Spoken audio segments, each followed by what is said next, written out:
Museum. It's Friday, September 21st, and I just got this letter, this huge envelope from Guinness World Records. I'm Skyping with my friend Lynn. You can hear her in the background. Hi! She's a trustee. I'm here. Trustee of the Umbrella Cover Museum. So Lynn, here it is. You can see it up close. There's the Guinness logo, right?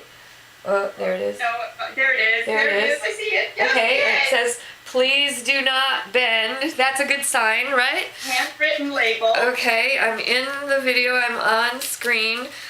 Ripping it open. Na, na, na, na, na. It looks like a big piece of document here. Do not bend. And ladies and gentlemen, oh my God! The largest collection of umbrella covers is 730 covers. It belongs to Nancy Hoffman, USA, in Peaks Island, Maine, USA, as of 7th July 2012, with their official logo and sign. Glitter ribbons. Oh my God! We need a frame. They forgot my 3. Should I pencil it in? No, I'm not going to destroy the certificate. Well, we did it, people. Everybody that helped, we did it. Thank you. I'm so excited.